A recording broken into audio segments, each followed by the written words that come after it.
बता चाचा एकर का होथे? लिपत है अंगना और वे तीन का होथे था? तो यही समियाना फमियाना हाँ अपन कार्यक्रम के व्यवस्था में खाना पीना के व्यवस्था हवे। भंडारा भोजन ई साइड हवे। तो संगवारी मतलब बुला ले सब जन मन ला। पूरा संगवारी मतलब बुला हो, अभी टाइम नहीं हो है लेकिन नहीं। ठीक और ठीक है तो संगवारी हो। अब एक तो पूरा खाना वाना की व्यवस्था हो संगवारी हो तो अपन देख सकते हो ये हमारे प्रवचन के मेन एंट्रेंस। तो चलो चलते मैं आप मला दिखात हूँ। जैसे कि देख सकते हो करके ला बुआ मन लिपी से और वे करके ला फिर से बुआ मन लिपत है। बड़े पापा है, बुआ है, अब वही रोशन लावत पानी। अच्छा ये कर हेबे प्रवचन के पंडाल जेला फिर से अभी सजाए जाते। एक साहेब जी पूरा माइक टेंट वाले मन बैठते। ये पूरा मंच है और ये पूरा एंटायर एरिया है जहाँ प्रवचन बने थे।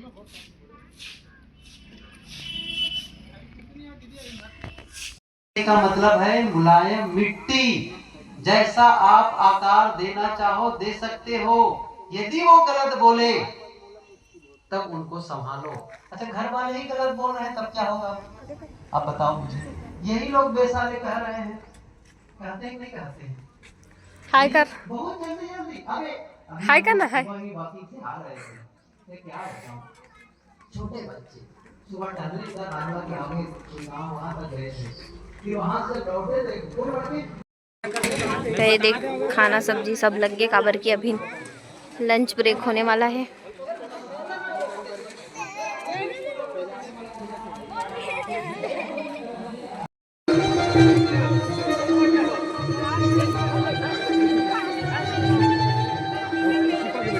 बना डालोगे? असली चीज क्या है? मैं कहता हूँ मकान में आप रेगिस्तान बना के रखो, कोई न रहे, आप अकेले रहो, कोई न रहे, क्या होगा फिर? आपके घर में सदस्य हैं, माँ तो उत्साहित नहीं। अब उनके लिए धन पाने के लिए आप उनके रिश्ते खराब कर दिए, उनके मन को खराब कर डाल रहे हैं, उनके साथ संबंध खराब कर रहे हैं। नहीं, साहब कहते थे धन धन नहीं है, जन धन है। जन धन है अर्थात व्यक्ति के महत्व को समझो, आपस में उसका महत्व है।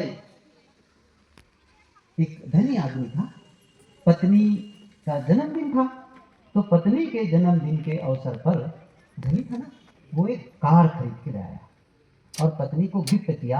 आज आपके जन्मदिन पर हैप्पी बर्थडे आप लोग कहते हैं ना, आप तो छोटे छोटे बच्चों के हैप्पी बर्थडे के लिए आयोजन करते हैं, ऐसे ही अपनी पत्नी के लिए उसने कार खरीद के लाया और उनको चाबी सौंप दी। और क्या कहता है, एक काम करो, नई गाड़ी शोरूम से आई थी, मैं बच्चों को संभालता हूँ, नई कार का थोड़ा आनंद लेकर के आओ। वो तो ड्राइव करना जानती ही थी, पार्किंग में गाड़ी खड़ी थी, चाबी लेकर गई, गाड़ी निकाल ली, चली गई रनवे पर, गाड़ी निकाल करके वो ड्राइव करने चली गई। और जब लॉन्ग ड्राइव से लौटी तो लौटते समय आप लोग देख रहे हैं ना, सड़क के बीचों बीच में ऐसा डिवाइडर लगा रहता है, अलग ऐसे बीचों बीच में डिवाइडर होता है, उसकी कार डिवाइडर से जाकर के टकरा गई। जैसे गाड़ी टकराई उनके आंखों से आंसू निकलने लगा। आज ही तो गाड़ी आई है, क्या जवाब दूंगी मैं अपने पति महोदय को? इतने में ट्रैफिक पुलिस आ गई। उसने कहा कि मैडम आप जरा अपना कागजात दिखाइए, फिर ड्राइविंग लाइसेंस, ये गाड़ी का कागज दिखाइए तो सही। अब जैसे उसने सामने डिक्की से निकाला ब्राउन लिफाफा, और लिफाफा उलटती है अपने कागजों के साथ में जो उसने रखा था, उसी के साथ में इतना बड़ा पर्चा छोटा सा जो उसके पति का हाथ से लिखा हुआ था, और उसके साथ निकला हुआ। क्या लिखा था उसके पति ने? उसने लिखा था अपनी प्रिय पत्नी के लिए कि यदि गाड़ी को कुछ हो जाए तो चिंता मत करना, मैं गाड़ी से प्रेम नहीं करता, प्रेम तुमसे करता हूं। सोचो अब मन की क्या दशा हुई होगी, कितना सुकून मिला होगा उसको।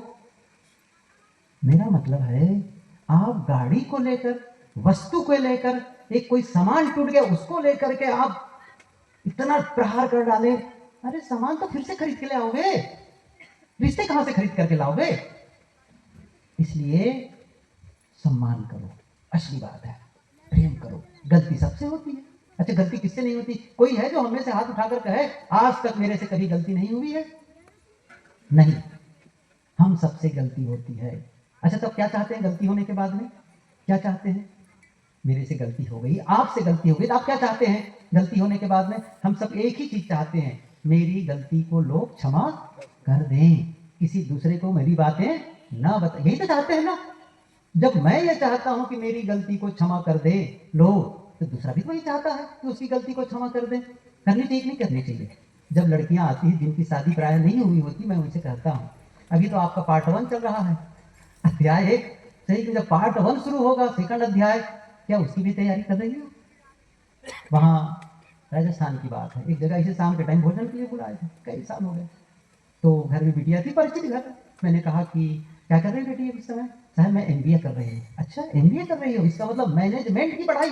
हाँ सर, मैनेजमेंट की पढ़ाई कर रही हूँ। अच्छा, तो मुझे एक बात बता दो, लाइफ मैनेजमेंट के बारे में बता दो। मैं तो नहीं जानती हूँ। मैंने कहा अभी पढ़ लिख करके बड़ी बड़ी कंपनियों को मैनेज करने जाओगी और अपनी ही जीवन को मैनेज नहीं करना जानती हो?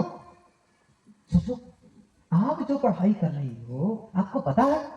मैंने कहा जब वहां जाओगे, यहाँ क्या है, जहाँ जहाँ जहाँ जन्मे हो, माँ पिता भाई दादा दादी भाभी जो भी है सब तो परिचित है शुरू से। और गलती मान लो हो गई, तो गलती होने पर घर वाले क्या, अरे छोड़ो ना बेटी है, हो गई गलती, छोड़ो, काहे के खाने का, अभी 4 दिन में दूसरी घर चली जाएगी, काहे के उनको डांटते, चुप रहो, ऐसा कह के समाधान कर लेते हैं। लेकिन जब वहां जाओगी तब कोई क्षमा करने वाले नहीं मिलने वाले हैं। समझ रहे हैं ना? क्यों? वहां के लोग बड़ी अपेक्षा करके बैठे हैं, पढ़ी लिखी बहू आ रही है, ऐसा है वैसा है, उनकी अपेक्षाओं पर खरा उतरना है। और मैं कहा एक सावधानी और बता देता हूं अभी से, गलती होने पर डांट मिल जाती है, और कभी कभी, थोड़ा कान खोल के सुन लो, बता देना अपनी बेटियों को, कभी कभी बिना गलती पर भी डांट होती है। याद है, अनुभव होगा सबको। क्या कहेंगे, मेरी कोई गलती नहीं फिर भी डांटे चले जा रहे हैं, होता है नहीं होता है? गलती नहीं होने पर भी डांट मिलती है। और तब एक सूत्र याद रखना, कौन सी? बड़ों की डांट को सह लेना और छोटों की गलती को क्षमा कर देना। ये ध्यान रखो, बड़ों की डांट को सह लेना। बड़े हैं, डांट सकते हैं, उनका अधिकार बनता है डांट, तो वही नहीं डांटेंगे तो हमको सही दिशा कौन दिखाएगा, कौन हम पर नियंत्रण कर? इसलिए उनकी डांट की कोई बात नहीं है, ठीक है भाई, उनकी बात है। लेकिन छोटे हैं, गलती कर दिए, कोई बात नहीं, गलती छोटे ही तो कर सकते हैं गलती, तो कोई बात नहीं, क्षमा कर दो। क्षमा करके देखो हमें क्षमा कब मिलेगी? एक बात तो मैंने अभी कहा था ना, जब हमसे गलती होती थी हम क्या चाहते हैं?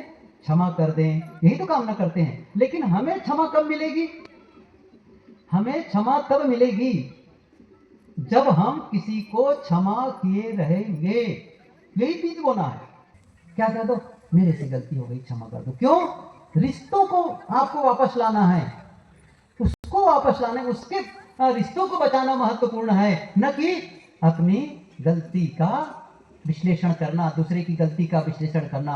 अपने को सत्य सिद्ध करने के चक्कर में मत रहो। क्या करना है? नहीं, बस साथ रहना है हमको आपके साथ में, इसलिए छोड़ो, हमसे ही गलती हो गई, ऐसा कह करके क्षमा मांग लो। मैं एक कहानी, जो बहुत पुरानी कहानी है, कई बार दोहराता हूँ, आज दोहराता हूँ मैं उस कहानी को फिर से। एक आदमी था, और आदमी नहीं कहना चाहिए, साधक कहना चाहिए, गृहस्थ था, साधक था। कई गृहस्थ भक्त साधक होते हैं, केवल ऐसा नहीं कि साधु ही साधक होता है, वो परिवार में रहता है लेकिन साधना का जीवन जीता है। बढ़िया उनका आचरण, उनका व्यवहार, खान पान, सब कुछ ध्यान चिंतन पठन मनन सब चलता है। घर का भी काम देखेगा, चाहे व्यापार करना हो व्यापार करता है, जो भी काम करना होता है करते रहता है, लेकिन साधना। एक साधक।